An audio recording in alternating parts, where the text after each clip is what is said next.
참 어려울 때에 또 해가 바뀔 때에 우리의 영적인 만족감, 영적인 자부심, 하나님은 나의 하나님이시다. 이 자부심, 내가 하나님의 자녀다라는 자부심 갖고 순간순간 이겨내고 살아가는 거지요. 그렇지 않으면 그냥 건너뛰고 싶은 그런 일들도 많이 주어지지요. 하나님께서 우리의 영혼을 만족하게 하실 뿐만 아니라 채워가시는 하나님이시잖아요. 그래서 되돌아보면 그때그때 채워주셨던 하나님이기에 그 채워주심은 다시 한번 베푸는 삶으로, 나만 채우는 삶이 아니라, 나만 거울 보는 사람이 아니라 창문에 서서 내가 도와줄 사람들을 바라보고 하나님이 베풀어준 은혜, 하나님이 나에게 채워준 은혜를 베풀 수 있는 그런 모습들, 그리고 그런 순간순간 하나님 앞에 순종하고 하나님 앞에 감사하는 삶이 우리 가족들에게, 우리 신앙의 후배들에게 전달해 주는 것이 중요하겠지요. 신앙 이어달리기 할 수 있도록. 날씨가 참 춥습니다. 겨울이기 때문에 춥겠지만 갑자기 온도가 내려가니까 훨씬 더 추위를 느끼게 되어질 겁니다. 사도행전 13장 말씀을 지난주 같은 본문을 가지고 살펴보게 되어지는데, 특별히 하나님의 부르심, 하나님이 보내심, 이 소명과 사명이 없으면 우리는 얼마든지 가다가 이탈할 수 있고 포기할 수 있지만, 소명의식, 사명이 있는 사람은 어떤 일들이 있어도 끝까지 달려가게 되어지는 거지요. 하나님이 저와 여러분을 부르셨습니다. 하나님의 자녀 삼으셨고 저와 여러분을 세상으로 보내셨습니다. 예수님의 제자로서 하나님의 자녀된 특권과 예수님의 제자된 책임의식을 가지고 오늘 주어진 자리에서 하나님의 사람으로 살아가게 되어지는 거지요. 그래서 남편의 자리, 아내의 자리, 부모의 자리, 자녀의 자리, 목사로서, 장로로서, 권사로서, 안수집사로서, 성도로서 직분 맡고 있는 그 자리, 그 자리에 소명의식과 사명을 가지고 자리를 지키고 하나님께 영광 올려드리는 우리의 인생이 되기를 원합니다. 13장부터 사도행전이 끝날 때까지 기록되어진 모든 이야기는 사도 바울의 선교 여행 이야기입니다. 세 차례에 걸쳐서 사도 바울의 선교 여행이 기록되어져 있습니다. 어떤 도시를 방문해서 어떤 일을 했고, 어떤 고난과 환난이 있었고, 어떤 열매가 있었는지를 우리에게 알려줍니다. 본문을 자세히 살펴서 은혜 받는 것 중요하지요. 그래서 본문을 자세히 살펴보는 일을 하다가 한 해를 마무리하고 한 해를 준비하고 새롭게 출발하는 시점이기 때문에 사도행전 전체 그림을 먼저 보는 게 좋겠다. 나무를 보는 것도 좋은데 숲을 보는 것 잊지 않아야 될 중요한 부분이기 때문에 좀 큰 그림을 보기 위해서 선교 전략, 우리의 인생 전략, 신앙 전략 생각하며 은혜를 나누었으면 좋겠습니다. 선교 여행을 나서는 사도 바울에게 구체적인 목적이 있었을까? 하나님이 부르셨고 하나님이 보내셨는데 사도 바울에게 구체적인 목적이 있었을까? 사도 바울에게 분명한 목적이 있었습니다. 그래서 사도행전 20장 24절에 내가 달려갈 길과 주 예수께 받은 사명 곧 하나님의 은혜의 복음을 증언하는 일을 마치려 하면은 나의 생명조차 조금도 귀한 것으로 여기지 아니하노라. 분명한 목적이 있었습니다. 왜 선교 여행을 갔습니까? 복음을 전하기 위한 거지요. 왜 복음을 전합니까? 왜 복음을 전합니까? 바울이 로마서 1장 16절에 내가 복음을 부끄러워하지 아니하노니 이 복음은 모든 믿는 자에게 구원을 주시는 하나님의 능력이 됨이라. 바울은 자기 이름을 드러내려고 한 적이 한 번도 없었습니다. 예수의 이름을 드러내려고 했습니다. 그래서 고린도 후서 4장에 보면 우리는 우리를 전파하는 것이 아니요 오직 그리스도 예수의 주 되신 것을 전파하고 그리스도 예수의 주 되신 것을 전파한다.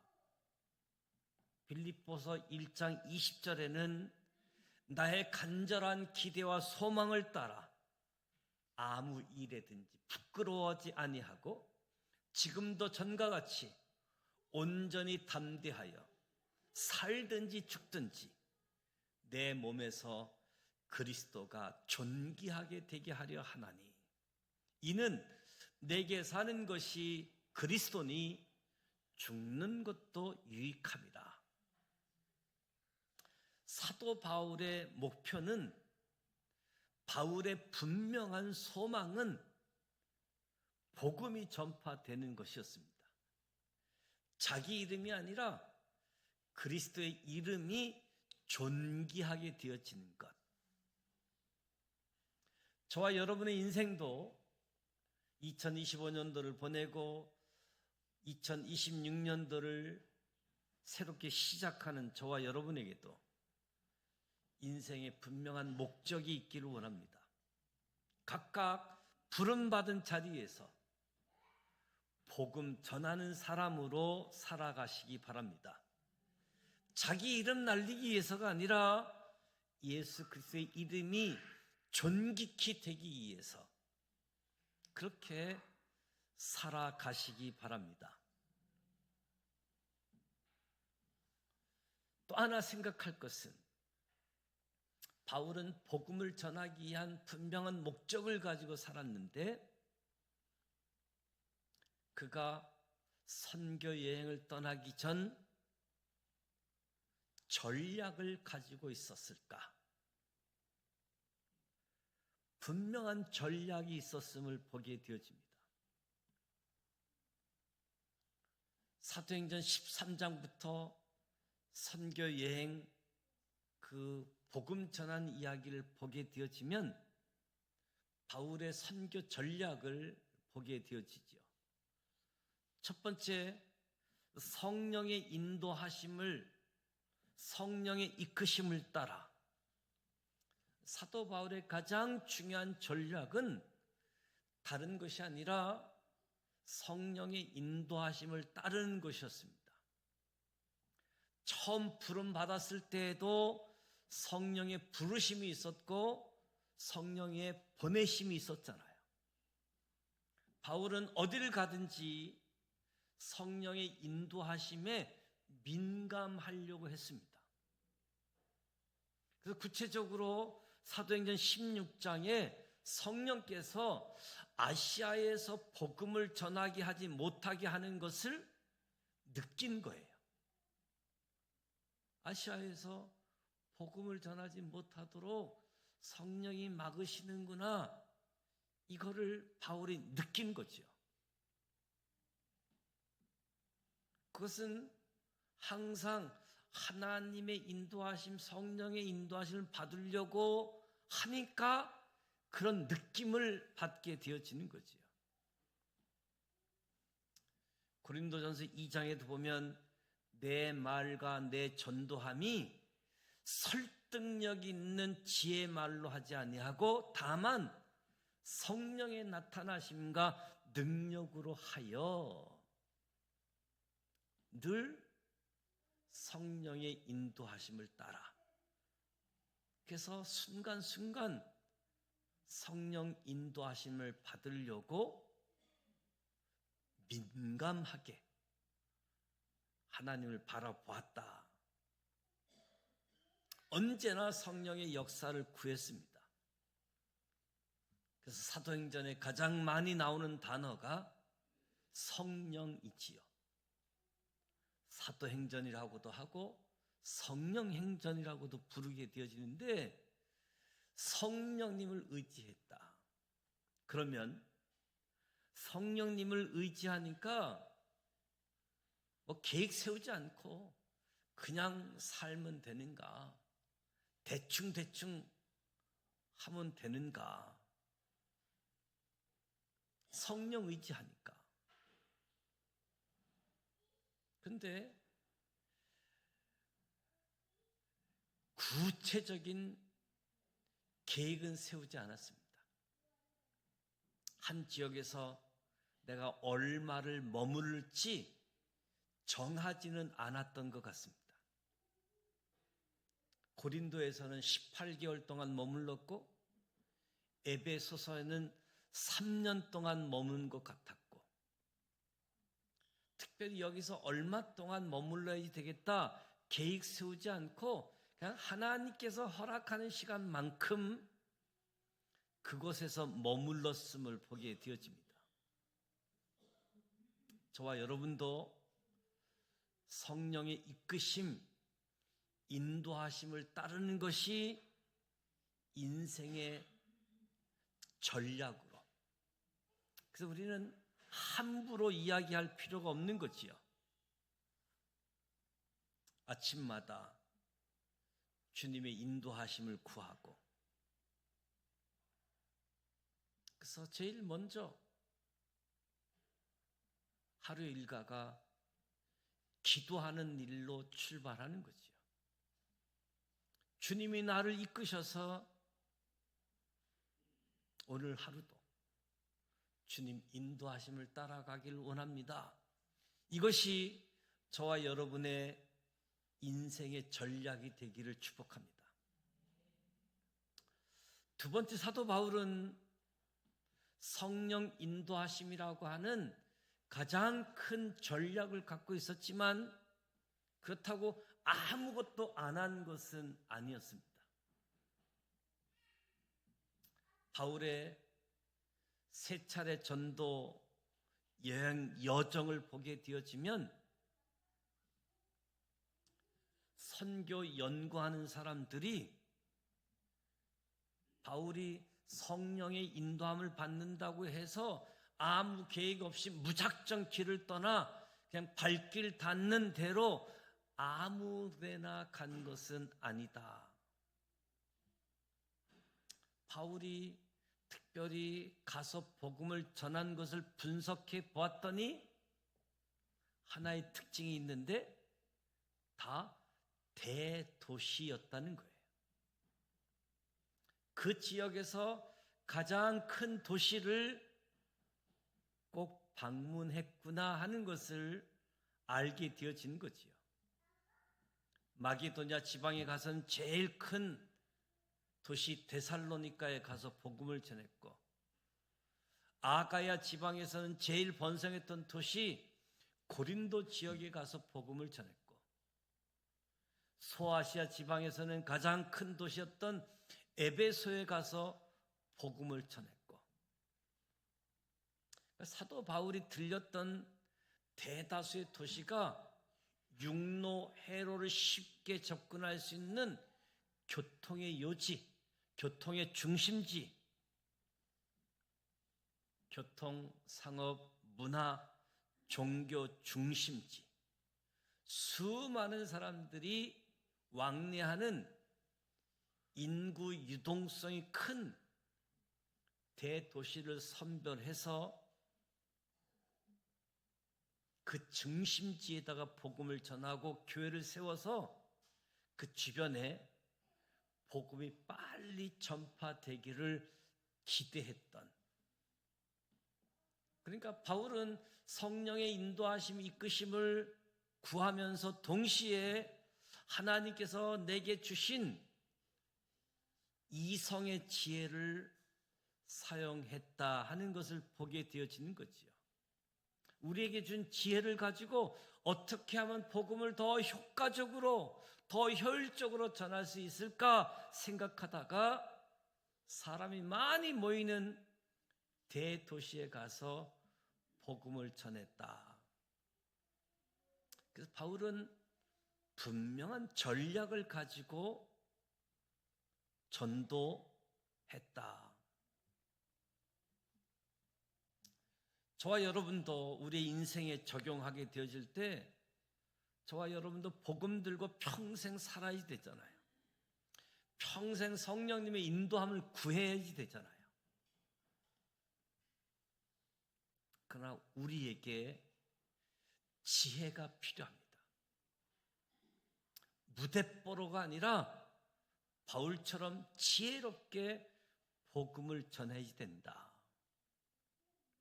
사도 바울이 오늘날 선교 여행을 다시 간다면 어디를 가장 먼저 갈까? 어디를 가장 먼저 갈까? 사람들이 많이 모이는 곳. 요즘은 사람들이 가장 많이 모이는 곳이 온라인 공간인 것 같아요. 온라인 공간에 온갖 종류의 사람들이 모이지요. 우리는 그 공간에서조차도 예수 그리스도를 드러내야지 되겠다. 각종 SNS 공간에서도 저와 여러분을 통해서 예수 그리스도가 드러날 수 있기를 원합니다.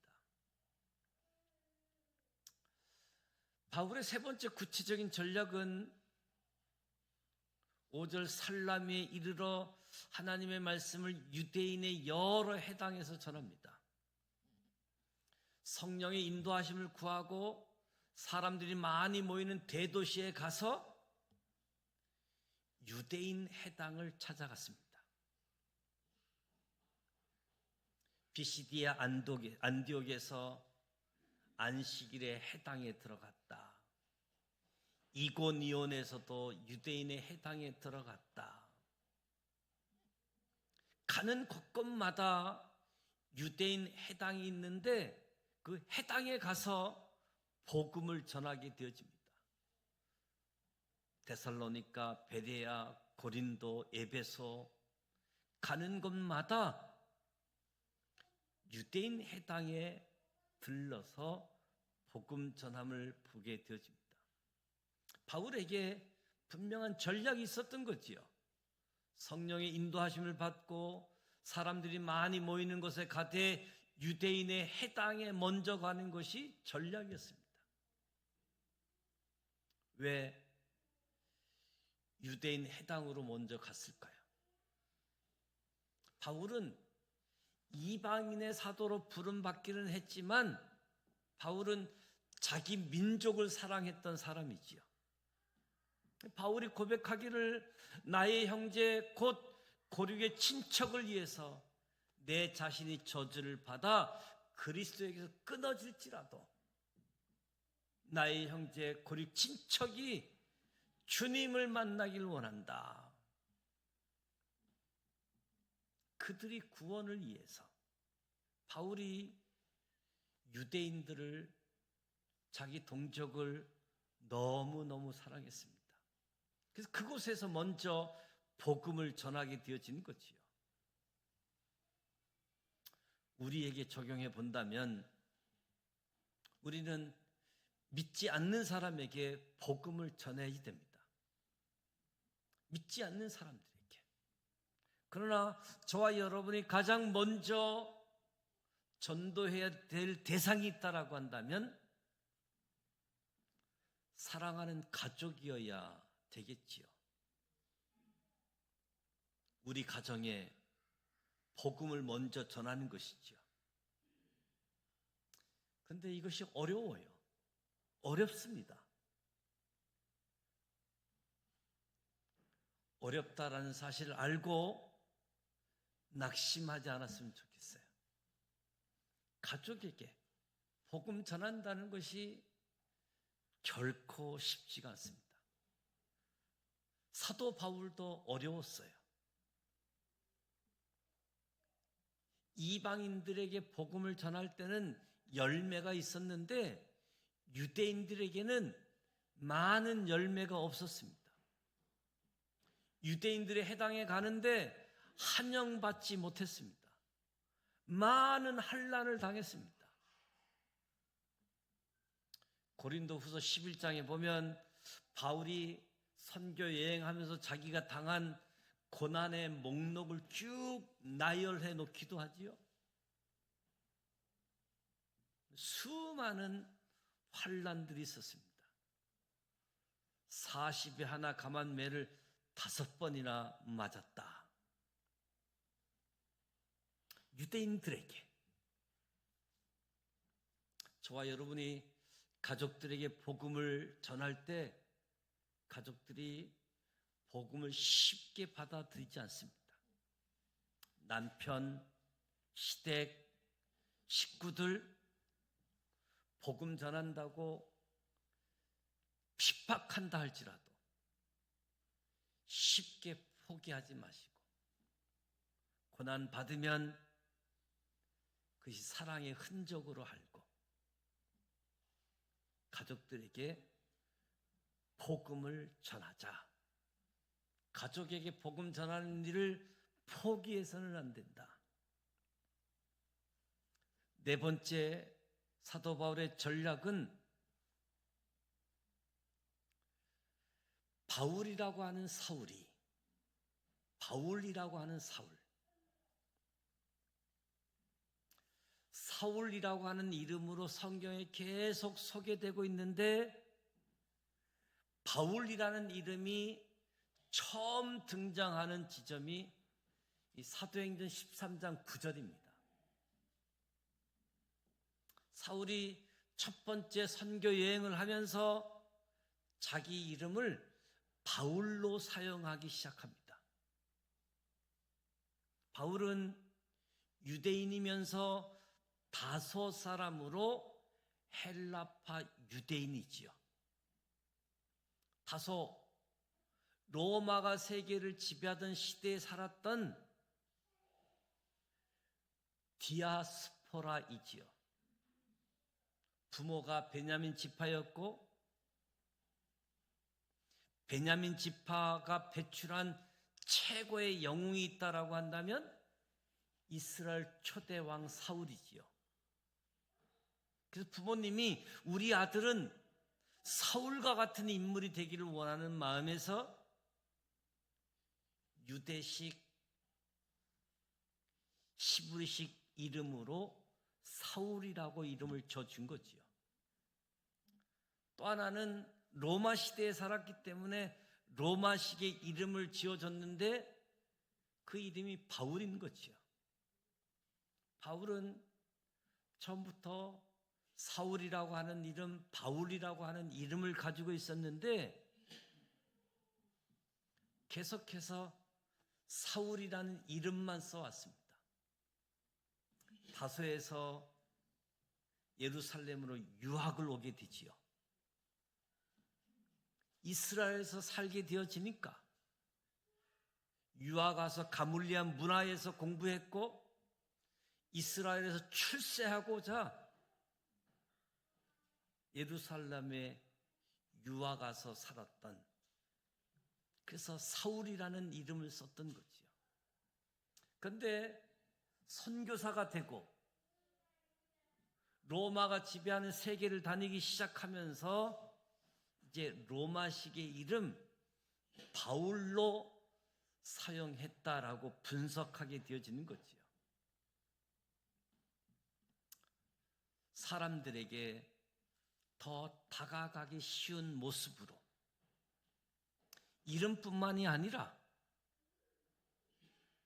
바울이 이야기하지요. 내가 모든 사람에게 자유로우나 스스로 모든 사람에게 종이 된 것은 더 많은 사람을 얻고자 합니다. 유대인에게는 유대인처럼 된 것은 유대인을 얻고자 함이고, 율법 아래 있는 자들에게는 율법 아래 있지 아니하나 율법 아래 있지 아니하는 사람들을 얻고자 하여 율법 없는 자처럼, 약한 자들에게는 약한 자처럼 약한 자를 얻기 위해서. 저와 여러분도 복음을 전하기 위해서, 그 사람이 구원을 얻게 하기 위해서 여러 모습으로 한 사람이라도 더 구원하기 위한 모습이라고 할 수 있겠지요. 그래서 상황에 따라 내 모습이 어떻게 복음을 전하면 더 효율적인가 생각했던 사람이 사울이었다. 저와 여러분이 복음을 전하는데 전달하는 그릇은 효과적으로 상황에 맞게끔, 전하는 내용물이 바뀌어서는 안 되지만, 바울이 한 사람이라도 더 구원 얻고자 이름뿐만 아니라 삶의 모습을 복음 전하는 일에 더 가까이 나아갈 수 있었다는 거지요.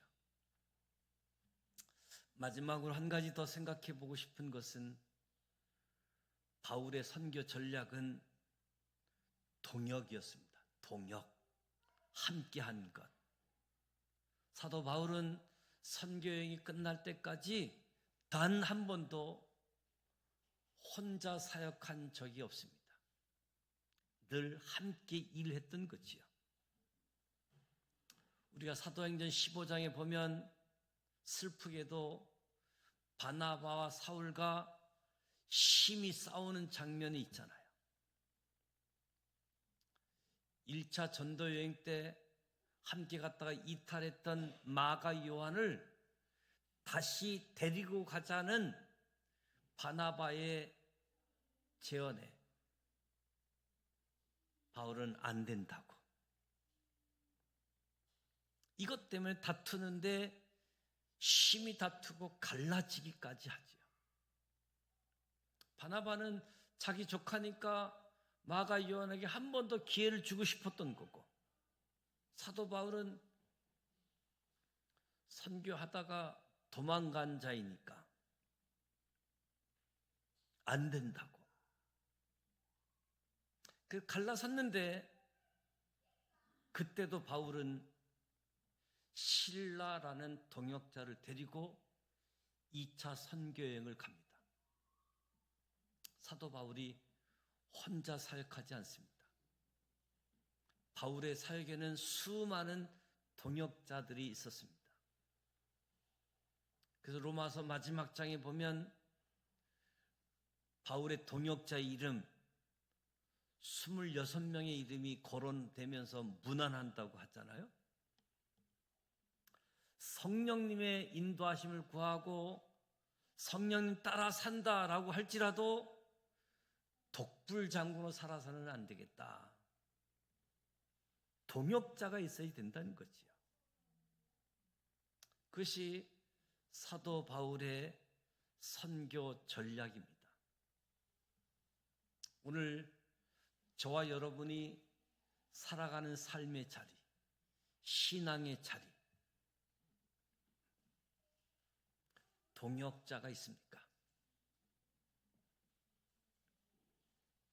그냥 혼자 신앙생활 하려고 하지 않습니까? 혼자 일하려고 하지 않습니까? 남편을 전도할 때에도 혼자 하기가 어렵습니다. 동역자가 필요합니다. 식구들을 동원해서 동역자로 만드는 거지요. 시댁 식구들을 동원하고 자녀들을 동원하고 이런 것이 다 지혜라고 할 수 있겠지요. 구역 식구들에게 중보 기도를 부탁하는 겁니다. 내가 우리 남편을, 우리 아내를 전도 대상자로 삼고 전도하고 있는데 이에서 기도해달라고. 내가 누구를 전도 대상자로 삼고 기도하고 있는데 나만의 기도만 갖고는 안 되겠으니 동역자로 삼고 기도해달라고.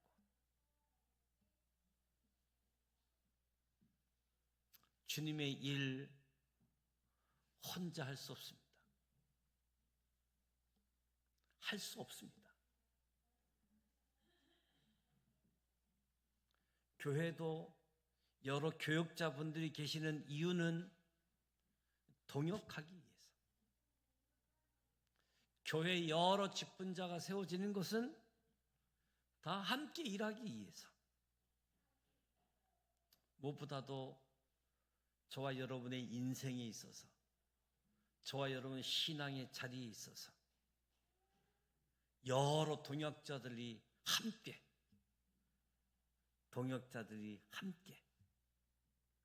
동역자가 되어주기도 하고 동역자들에게 도움을 받기도 하고 함께 신앙생활하는 것이 너무너무 중요하다. 사도 바울의 선교 전도 전략을 통해서 우리의 인생을 점검하면서 2026년도를 시작할 때